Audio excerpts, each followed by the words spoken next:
was a very successful exercise. Certainly woken a few dogs up in the area. There's a bit of howling going on in the background and woofing. Not my dog, she's indoors of course. Next doors is really howling. Anyway, the main thing that's happened since you saw it last is I've fixed up the advance and retard. It now has a push-pull for advance and retard. On the C3, the advance and retard is automatic. It works through the throttle linkage. It's a completely different setup with the two BTH mags. This single Bosch can have an automatic advance and retard, and in fact the later C3s and C2s did. But I wanted to keep it manual to see what it's like, and in Jack Powan's book he described the aeroplane as having a knob for advancing and retarding the spark. Unkind friends might say that is me. Anyway, so it now has a knob for advancing and retarding the spark. It's actually a choke cable. I took the nasty plastic knob off, which was fortunately 2BA threaded inside, and made an aluminium knob instead. So that worked rather well. I'm pleased with that. The advanced retard, very simple. I captioned it on the film as to when it was idling with the retard fully retarded, so pulled back to about 10 degrees before top dead centre. Otherwise, when the knob's in, it's at 36 degrees, which seems an awful lot, but that's what the book says, and all the other C3s and things are set up like it, and it works well. And it idles for most of the time. You can just leave the thing fully advanced anyway. So that was successful.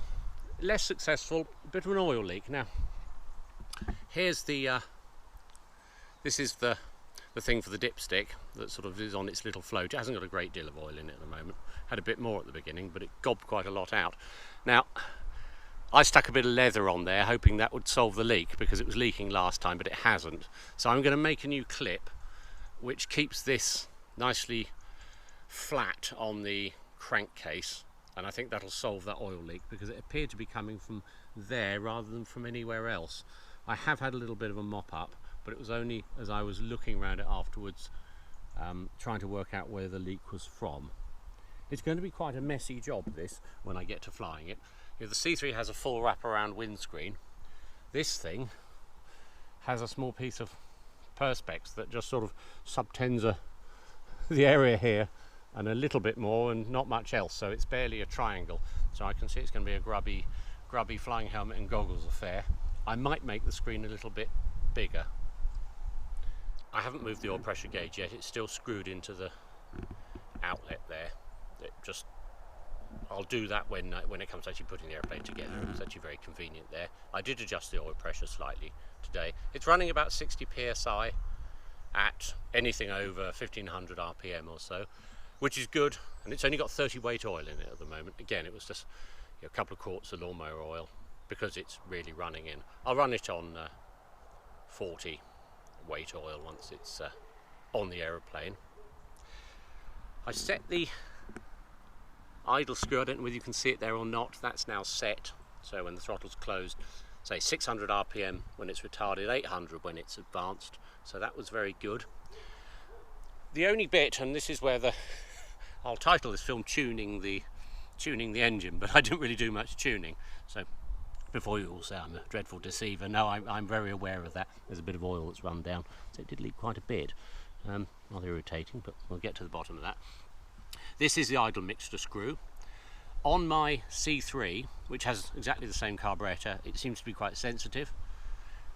This one seems to make no difference whatsoever. It didn't last time, and I was chatting to a friend of mine who's got one of these. I said, how does yours adjust on the idle mixture? He said it doesn't do anything either, so I don't quite know what's going on there.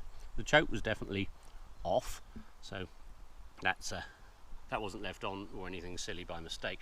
So I don't quite know why the idle mixture doesn't seem to have any great effect. It was a bit sort of, it almost sounded like it was slightly missing at low RPM. I'm going to change the brushes in the magneto. I know they're not the best brushes I've ever seen. They were okay to do ground runs. They will be changed before it flies when I can find a source of new vintage Bosch brushes. And I will have a look round it in case there's an air leak somewhere. That might be the only other reason for having slightly odd, or another reason for having a slightly odd idle. But all in all, that was fun. Kept me amused for Saturday morning. I better put it away soon. The forecast is fairly shocking for today and tomorrow. If you're not from the British Isles, we have a rather peculiar weather in the British Isles. We basically have 9 months winter and 3 months bad weather, something like that. So you have to pick your days rather. Anyway, thanks for watching. See you soon.